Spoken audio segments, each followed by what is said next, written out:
Krishna, Hare Hare.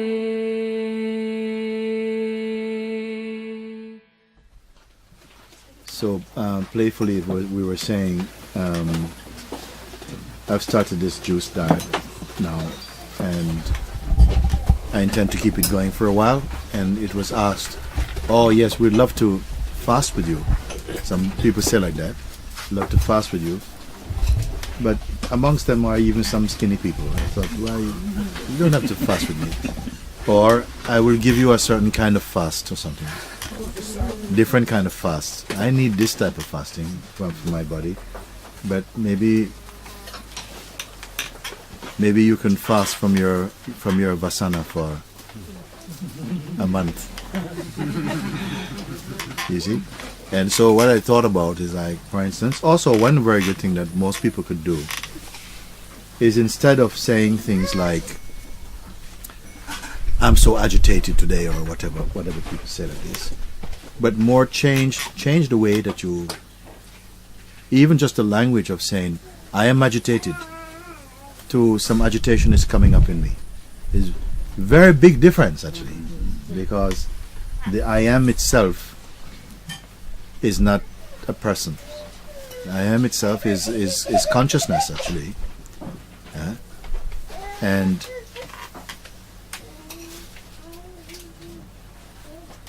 the conditioning that we absorb, when the consciousness is identified with the body and conditioning, then it believes itself to be just merely a person. And so thereafter, all its interactions with other persons, or become other person or personal.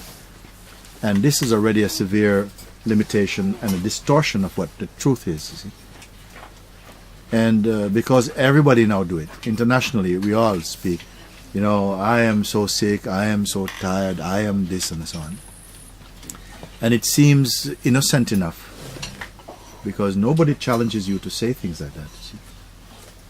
But I feel that when you say, I am agitated, the I am is never agitated. But when you send this message, I am agitated inside, it creates some disturbance. Because then you have somehow limited your space, the natural space of being.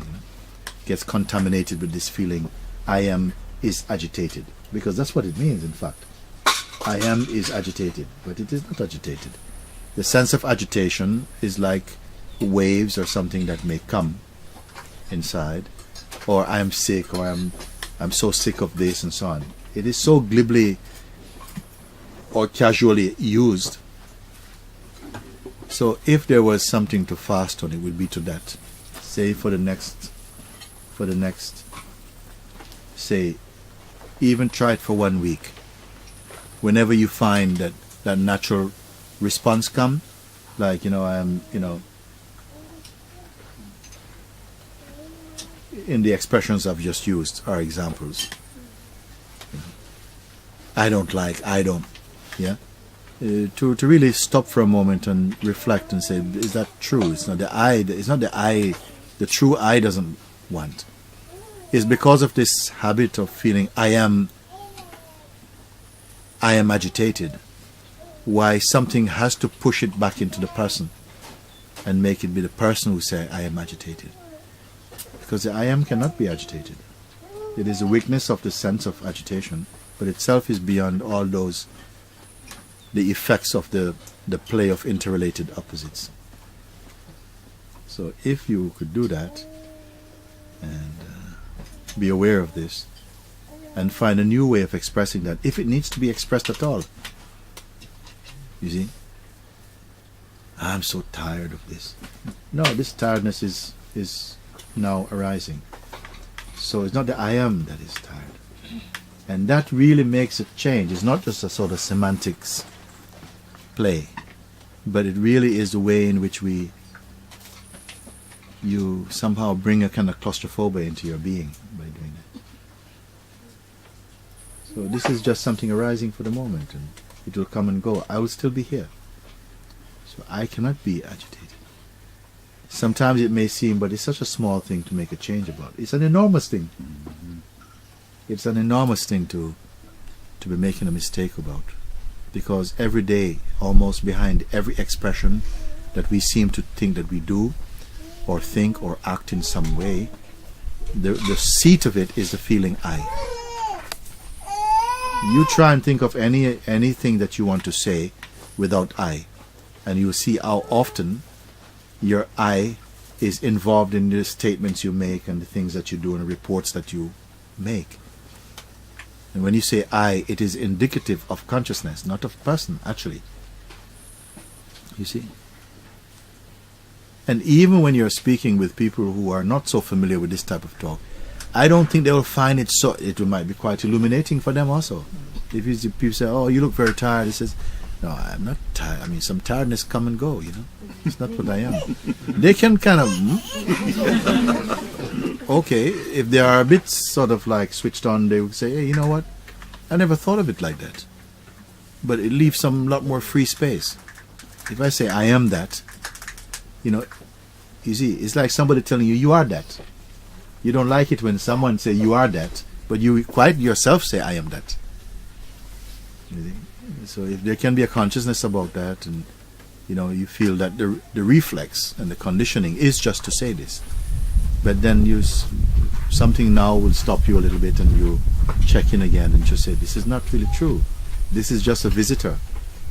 It comes and goes, and it is watched inside my own awareness self. Maybe we can allow each other to just remind each other. Yes, it changes the inner climate and orientation so much.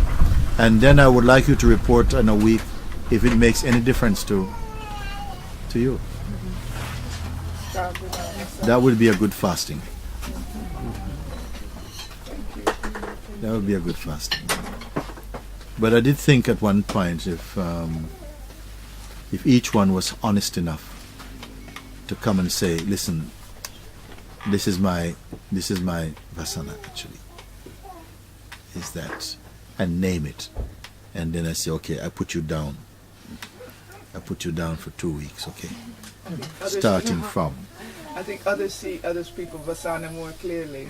Well, this is true. This is true. This and is we true. could get a list from everybody else. And we choose the top 10, Mooji. It is said that the ego cannot smell its own breath. But the one who is somehow free from egoic concern or self-defense easily detect what is not in service to the truth much more. Because obviously if you identify I am this thing, then there's a kind of vulnerability there, and you will shelter it. We will defend it, you know, because you have included it in your kingdom, becomes part of your house. But when you see it, but this is still appearing, and it's not really welcomed here. Why should I be sheltering the devil? Mooji, Yeah. can I just say what mine is at the moment so everybody can help me stop? At least for 1 week, fasting from complaining and fault finding. Yes. This is very good. From complaining or finding fault. This is like a vasana that's been just expressed. Very common one. So, you know, as from this day, for a week, you'll be bringing more light, more self-awareness to that. And of course, why is it a vasana? Because it is a challenge to overcome it. Because the tendency seems to be established, and more or less we just put up with it, or we carry on with that. So like this, I think is very good, a very honorable thing, and there's a great power in exposing things that we seem to feel insecure about, and just bring it into the light of openness, and we can put you down for a week. It's good that we can expose these things and just bring some mindfulness to this, and it's going to make a huge difference. The first one I spoke about, I think it's very, very good.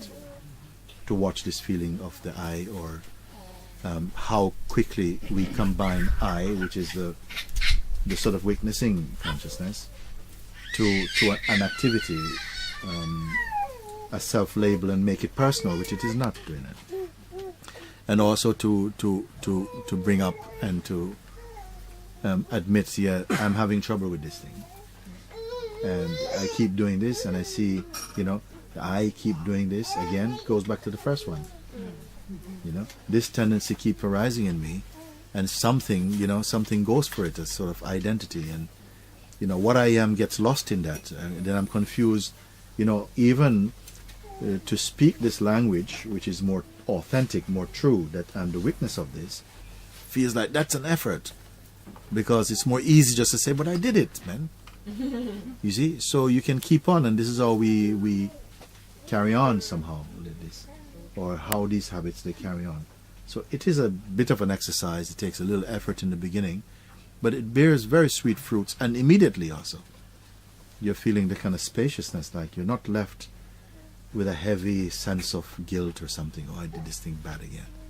But that this tendency comes up, and something seems to identify with it, and then it feels like it's like so heavy.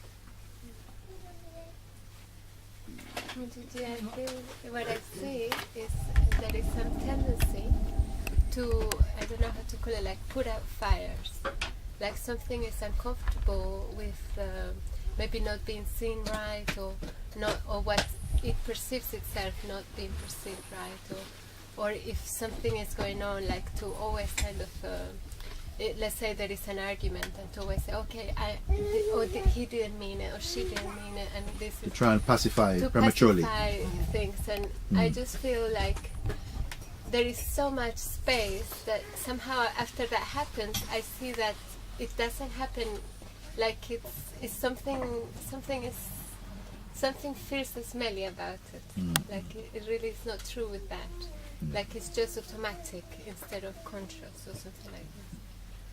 And it has to do with this idea of how you perceive people, and how you the ideas of the mind of how it is perceived.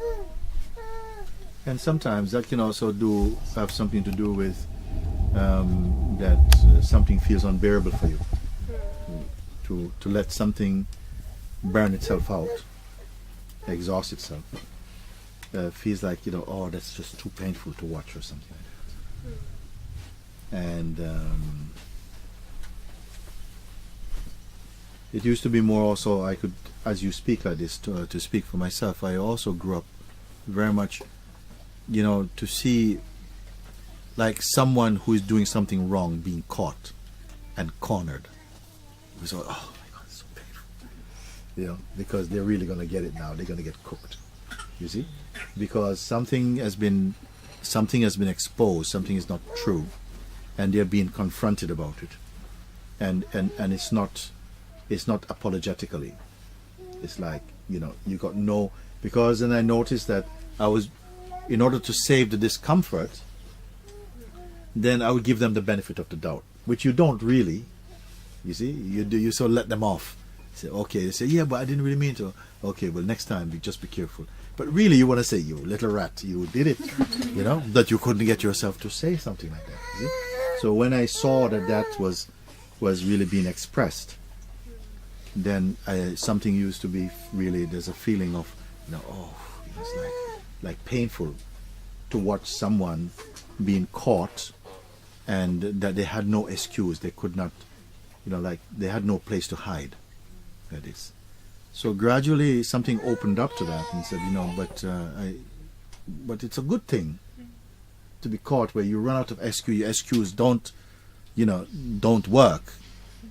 Somebody caught you with your hand in the till, and you're just saying, well, I was just doing my nail polish, and it just opened, and you say, no, you were stealing something.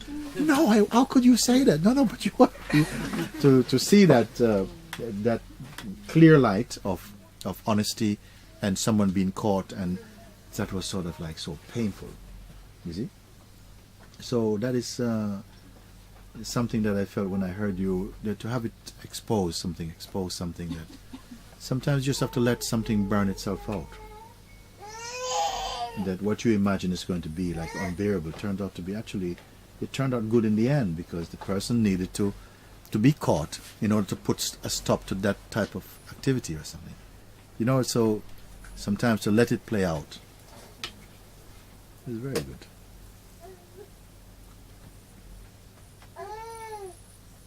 So if you want to fast with me, something, you can take up a kind of fast like that, and we can write it down, and then write it down, the date, and when you check in again, and what have you noticed since?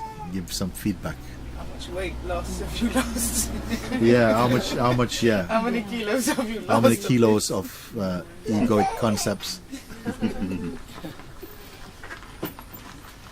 How much space you I regain? can report, since I heard you say many times, who is speaking as, and so I do it a while. And one of the effects is that when I say I, that there is immediately awareness about that I, and it feels, when it comes out my mouth, and even it's shorter the way in my head already. When it comes, then It's stop very already. good. It is very good, because this hammering at the I feeling, because so often we are speaking always on the basis of I did this and I thought this, and when I went there this thing happened, and I, and no one seems to stop it. So here, not every time, because it would be so frustrating every time you have to, which I are you using? But sometimes after a while it builds up a certain amount of noisiness and smelliness, or you may use I, you know, say 15 times in a minute or 2 minutes or something, and for the most part you let it flow. But at a certain point it just too much. He says, stop for a moment. When you say this, what are you representing when you say I in this context? What do you mean? Who is the I by that? You know? But it's not just willy-nilly. You have to be a bit intuitive and to sense that this is an appropriate moment. It comes, this moment. And when you're checked in like that and confronted like that, where you have to somehow slow down and replay what you have said, and then you have to somehow come to an awareness of this, then this is going to help in other exchanges. Something here reminds you, but again, when you say I, or you start to be aware when others are speaking, how often their I is rooted in egoic references, and then you reflect back, but my gosh, you know, it is also occurring here. So this thing that you just mentioned now, it's such a good exercise, because here we don't just accept when you say I, and then it becomes such a noise. When there's a noisy I.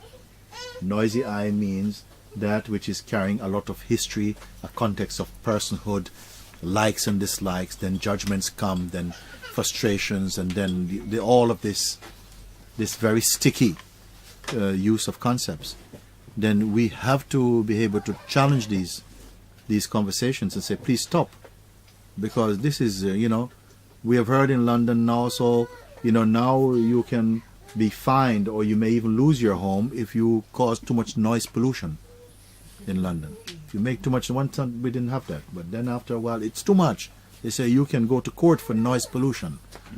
And now you also come to court for concept pollution. Too much eye pollution. Too much eye pollution. You know, then you make the whole place smelly, make people very unhappy. Then you become more aware. And then like this, we outgrow these tendencies, and you'll be surprised at how quickly things change. And a whole smelly room becomes something very fragrant, like an open field. It's very beautiful, like that. So this habit, wild habit, unchecked habit, you know, yes, but I like this, and it is not excusable once you have come into the ashram of your being. And you come into the ashram of your being, then these things cannot be overlooked anymore, because they're at the very root of a lot of self-deception, at the very root. So you cannot be working on other things when the primary thing, which is really that which you should give most attention to, is overlooked.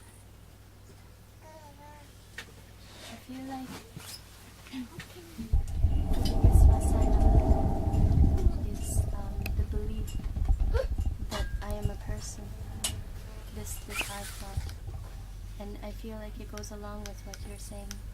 And I feel like rather than looking at the little things, that just to conquer the whole thing is to keep checking in, which is actually already happening naturally. Like in every moment that something doesn't feel true, and you just know, then there's a checking in, like who is this one? Yeah. And this I feel is, I'm disappearing. The one who I thought I was is disappearing. It has to be. Because if it doesn't, then what the hell is any spiritual sadhana about? If you're only just parroting things and it doesn't lead to a change in the orientation of your thinking. So many people are just parroting these things. But what does it mean if it doesn't amount to a disappearing of that old regime of thinking? It has to be thinning out. So when one checks in, like, the sense of I, and it is looked into, probed into it, little substance is there, and it is thinning away. Moment by moment, it's thinning away. Because the thing is that I can hide behind so many stones. You see? Of all the letters in the alphabet, I is the slimmest one. And still something is hiding behind this I itself. The biggest thing, isn't it? So it can only be exposed really through that earnestness, I would say, that urge, a real sense of determination to be free of it. Because, why? Because you see the fruits of this egoic identity, what rotten fruits it bears. Because it does bear fruit, but not tasty ones. And for a while, it has been unavoidable that we somehow identify in that egoic state for a time, but gradually, somehow, the consciousness must wake up from that sleep of identity, of such limited identity. Because it can go on, and it can hide behind, something can be hiding behind, even the thinnest thing it's hiding behind. And yet it causes so much trouble. This is why constantly pointing again, when you say I, what are you referring to now? And if you're honest, you're checking, it's actually, it's a person again. And again now, and it's my body mind again. And this thing again, it's my arrogance here again. You see, until eventually you get sick of yourself. You see, at a certain point you just get tired of this very rancid identity, and something just, a shift takes place internally, and you cannot go back to that anymore. It's just like old shoes that you've outgrown. One time you used to wear, size 2 shoes. Then when you go to size 3, you cannot wear size 2 shoes again. And when you go to size 5 foot, you cannot go to size 3 shoes again. So something is outgrowing itself all the time. So as it happens outwardly, it must also happen inwardly also. Where the consciousness is identified with limitation, it must outgrow that. And it has been put in front of you the most direct way, the most direct mirror actually. Who am I? Because every sentence has I behind it. This is what I think, this is what I did. I used to meditate. I am a Christian, I'm a Muslim, I am this. I don't like that. I disagree. I agree. This is my philosophy. This is my this I. What is I that has such confidence? You see? And each time as you slow down enough just to take a look, you start to see, that it is not truthful. It's not truthful. It is not truth. And would you want to, once you've slowed down and look, would you want to continue identifying with that fox? Then you see, no, actually. It's not true to me. Now, who is the me now, you see? Then you see that it has no history. That which exposes the unreal itself is without history. Then one finds, but that must be the seat of I itself. That is the true seat of I itself. And it's been falsely being put into a lot of different masks. So therefore it's why I say always keep looking under the kilt of I. See, what is the I wearing today? You see? And then somehow like this, you bring that consciousness, that self-awareness becomes alive, and everything changed so quickly. But if it's not looked at, everything seems to remain the same for so long. Because throughout a day or a week, how many times, thousands of times, we are saying I. Thousands of times. Nobody's counting, but it must be thousands of times. I went there. What do you think? Yes, I'll come back in a minute. And it's the most persistent habit, and nobody looks into it. Nobody is looking into it at all. That if the root perceiver is itself a contamination, then everything that is arising for it becomes contaminated. Therefore, I say, you can begin in the simple way that I've pointed out. Recognize these things are coming up, but they're not what I am. When you say, I am frustrated, you turn your I am into frustration. You see? And something at a deeper level knows this is not right, something is not true here. But what choice have I got? You see? So like this is already a good start. So that's it. Thank you.